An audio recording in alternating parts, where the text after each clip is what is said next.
অন্নপূর্ণা ভান্ডার নিয়ে বিরাট বড় ঘোষণা। আপনারা হয়তো সকলেই জানেন, যারা অফলাইনে আবেদন করেছিলেন অনেকেই টাকা পেয়েছেন, আবার অনেকেই পাননি।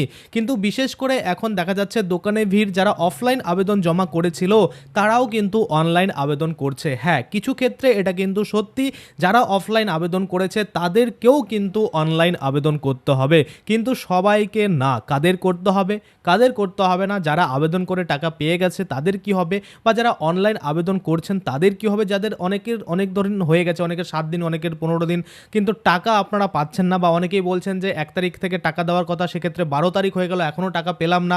অনেকেই আবার 8 তারিখে জমা দিয়ে 10 তারিখে বলছেন টাকা পেলাম না। তো সেক্ষেত্রে এই জরুরি ঘোষণা কি, বা অন্নপূর্ণা ভান্ডারে যদি আপনি আবেদন করে থাকেন অনলাইন বা অফলাইন, সেক্ষেত্রে আপনার কি করতে হবে। যারা অফলাইন করেছেন তাদের অনেকেরই কিন্তু অনলাইন করতে হতে পারে। তো কাদের করতে হবে, কাদের করতে হবে না, কাদের ক্ষেত্রে কিন্তু এই বড় ঘোষণা, সমস্ত কিছুই কিন্তু আজকে আমরা এই ভিডিওর মাধ্যমে দেখে নেব। তাই অবশ্যই আপনি যদি অন্নপূর্ণা ভান্ডার বা আপনার ফ্যামিলির কেউ যদি অন্নপূর্ণা ভান্ডারে আবেদন করে থাকে তাহলে বিভ্রান্ত হবেন না। যারা অফলাইন করেছেন, অনলাইন করেছেন, কোন দুটোই কিন্তু গ্রাহ্য হবে, দুটোই কিন্তু গ্রহণ করা হবে। কোনোভাবে কিন্তু আপনাদের হয়রানি হতে হবে না, বেকার গিয়ে দোকানে কিন্তু লাইন দিতে হবে না। তাই আজকের ভিডিওতে আমরা দেখে নেব যে কারা কবে টাকা পাবেন, বা কাদেরকে অফলাইনে আবেদন করার পরেও অনলাইনে করতে হবে, বা কাদের শুধুমাত্র অনলাইন করলেই হয়ে যাবে, বা অফলাইন যারা করেছিলেন তাদের কি করতে হবে, সমস্ত কিছুই কিন্তু আজকে আমরা এই ভিডিওতে দেখে নেব। তো চলুন বেশি দেরি না করে ভিডিওটা শুরু করা যাক।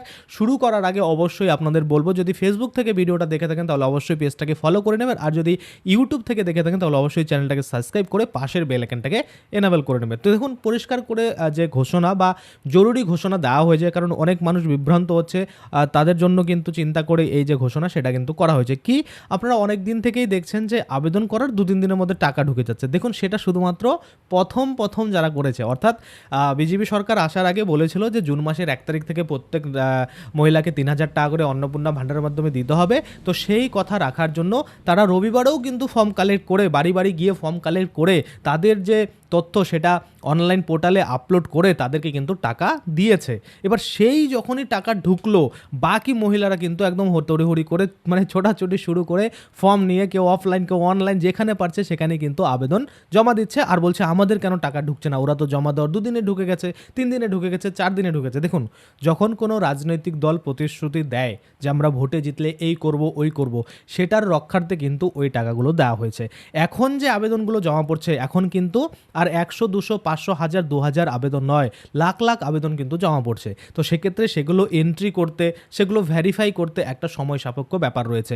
অর্থাৎ আপনারা টাকা পাবেন এটা নিশ্চিত থাকুন, যদি আপনি এলিজিবল হয়ে থাকেন এই মাসেই টাকা পাবেন, কিন্তু আপনাকে একটু ধৈর্য ধরতে হবে। কেবল বর্তমানে 12 তারিখ, আপনাদের 30 তারিখ অবধি ওয়েট করুন, দেখবেন আপনাদের টাকা অবশ্যই কিন্তু ঢুকবে। আচ্ছা, কি বলছে জরুরি ঘোষণাতে? বলছে অন্নপূর্ণা প্রকল্প আবেদন সংক্রান্ত বিভ্রান্তি দূরীকরণ, বা আপনাদের মনে যে বিভ্রান্তি তৈরি হয়েছে সেটার দূরীকরণ করতেই কিন্তু এই জরুরি আপডেট। কি সেই আপডেট? বলছে অফলাইন আবেদনকারীদের জন্য, যারা এতদিন অফলাইন ফর্ম ফিল আপ করে জমা দিয়েছেন তাদের সবাইকে আবার নতুন করে অনলাইন ফর্ম ফিল আপ করতে হবে, এমন কোনো কথা বলা হয়নি। কারণ আমি দেখছি অনেক দোকানে কিন্তু এরকম বলা হচ্ছে যে যারা অফলাইনে আবেদন করেছিল তাদের নাকি আবারও অনলাইন আবেদন করতে হবে। এটা কিন্তু কোথাও বলা নেই। আর কাদের ক্ষেত্রে এটা বলা হয়েছে সেটা এবার আপনারা দেখুন। আপনাদের আগের মনে করুন যে আবেদনটি যথা নিয়মেই কিন্তু গ্রাহ্য হবে, বা যথা নিয়মেই কিন্তু আপডেট হবে। অনেকে বলছেন দাদা আমাদের অনলাইন তো তথ্য দেখাচ্ছে না, যারা অনলাইন আবেদন করছে তাদের তো তথ্য দেখাচ্ছে। দেখুন, আপনার ফর্মটা হয়তো এখনও এন্ট্রি হয়নি, এন্ট্রি হয়ে গেলে অবশ্যই আপনারও কিন্তু অনলাইন দেখাবে, বা আপনি যে সাবমিট করেছে বা আপনার ডেটা যে অনলাইন পোর্টালে রয়েছে সেটা কিন্তু শো করবে। আশা করি আপনারা বুঝতে পারছেন। আচ্ছা, তারপরে কি বলছে, কাদের পুনরায় অনলাইন আবেদন করতে হবে, এই জিনিসটা ভালো করে বুঝুন যে কাদের করতে হবে পুনরায় অনলাইন। দেখুন, কারিগরি কুটির কারণে, বা আমরা দেখছি ওয়েবসাইটে নানা রকম সমস্যা, বা প্রথমত 12 পেজের এই ফর্ম ছিল, পরবর্তীতে সেটা 13 পেজের হয়, যার জন্য কিন্তু কি হয়েছে, যারা আগে অনলাইনে আবেদন করে নিয়েছিলেন তাদের ক্ষেত্রে কিন্তু কিছু কিছু ফর্ম বা কিছু কিছু ডেটা তাদের কাছে অ্যাভেলেবেল নেই, বা সার্ভারে স্টোর হয়নি। তো সেক্ষেত্রে তাদেরকেই আবেদন করতে হবে। কি বলছে, কাদের পুনরায় আবেদন করতে হবে? দেখুন, কিছু ভুলের কারণে শুধুমাত্র যারা গত 3 তারিখ অনলাইনে ফর্ম সাবমিট করেছিলেন তাদেরকেই পুনরায় ফর্মটি সাবমিট করতে বলা হয়েছে। অর্থাৎ 3 তারিখ, জুন মাসের 3 তারিখে, বা আমি ধরে নিলাম 2 থেকে 3 তারিখের মধ্যে যারা আবেদন করেছেন তাদেরকেই কিন্তু তাদের ফর্ম আবার পুনরায় সাবমিট করতে হবে। কেননা ওই দিন দেখা যাচ্ছে 3 তারিখ বা 2 তারিখ থেকে 3 তারিখ অবধি যে ফর্মগুলো সাবমিট হয়েছিল সেই ফর্মগুলো সার্ভারে অ্যাভেলেবেল নেই।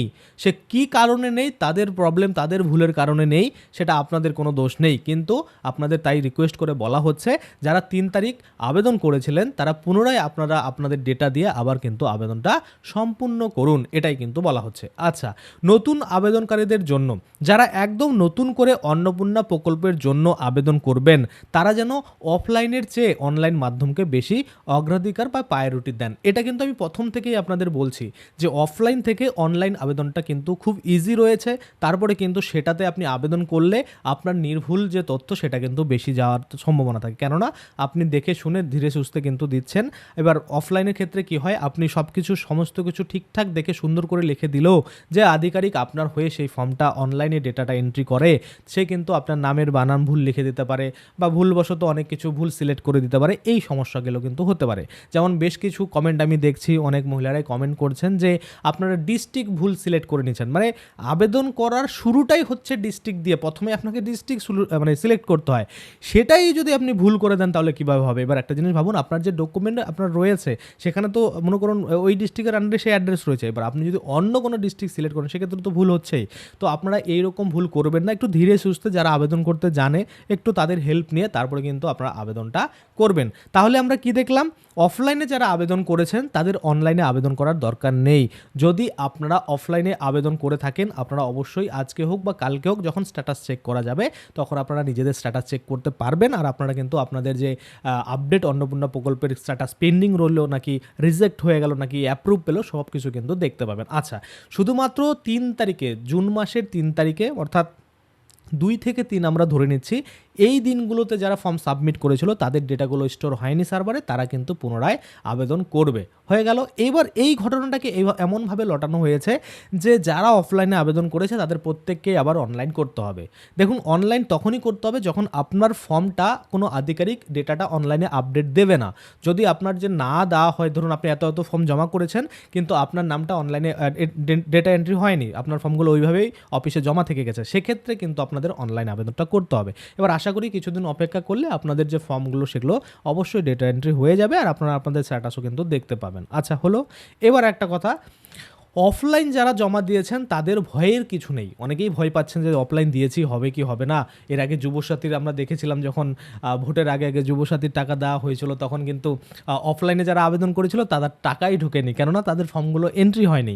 আর যারা মনে করুন অনলাইনে করেছিল তাদের কিন্তু টাকা ঢুকে গেছিলো। হ্যাঁ, এই জিনিসটা কিন্তু হয়, কারণ দেখুন আপনি একটা অফলাইনে ডেটা দিয়ে আসছেন, সেটা লাইনে পড়ে থাকলেও অনেক ফর্ম জমা পড়েছে, সেইটা কিন্তু ডেটা এন্ট্রি হতে একটু টাইম লাগবে। আর অনলাইনে আপনি নিজে আপনার ডেটা এন্ট্রি করে দিলেন, যখন থেকে সাবমিট মারবেন তখন থেকেই আপনার ডেটা কিন্তু পোর্টালে সংগৃহীত রইল।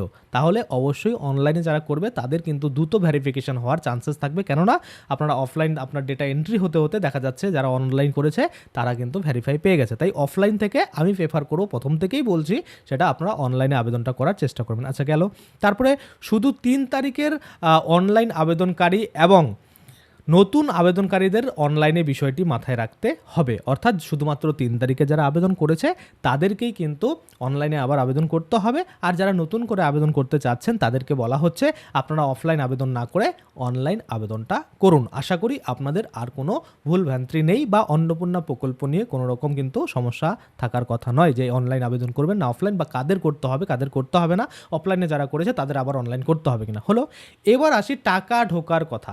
দেখুন, অনেকেই বলছেন দাদা টাকা আমাদের কেন ঢুকছে না। দেখুন, টাকা আপনাদের অবশ্যই ঢুকবে, একটু অপেক্ষা করুন, একটু সময় সাপেক্ষ ব্যাপার হচ্ছে। কারণ দেখুন, প্রথম যে ফর্ম সেখানে হয়তো 10,000 ফর্ম জমা হয়েছিল, বাড়ি বাড়ি গিয়ে 10,000 ফর্ম, সেটা কিন্তু আধিকারিকরা ফটাকসেই ভেরিফাই করতে পেরেছে এবং টাকাটা কিন্তু রিলিজ করতে পেরেছে। এবার দেখা যাচ্ছে এখন লক্ষ লক্ষ ফর্ম জমা পড়ছে, তো সেক্ষেত্রে এত ফর্মকে এত দ্রুত ভেরিফাই করা, এত দ্রুত এন্ট্রি করা বা চেক করা এটা সম্ভব নয়। সেক্ষেত্রে আপনারা অপেক্ষা করুন। আপনারা কিন্তু অবশ্যই যারা এলিজিবল রয়েছেন, যারা পাওয়ার যোগ্য, তারা কিন্তু টাকা অবশ্যই পাবেন। আশা করি আপনারা বুঝতে পারছেন। আর যারা নতুন করে আবেদন করতে যাচ্ছেন কিভাবে নির্ভুলভাবে আবেদন করবেন সেটা নিয়েও কিন্তু আমার ভিডিও রয়েছে, সেটা দেখে আপনারা অনায়াসে কিন্তু নির্ভুলভাবে আপনাদের যে আবেদন সেটা কিন্তু করে নিতে পারবেন। আশা করি আপনারা বুঝতে পারছেন। আজকের জন্য ভিডিওটা এখানেই শেষ করব। ধন্যবাদ।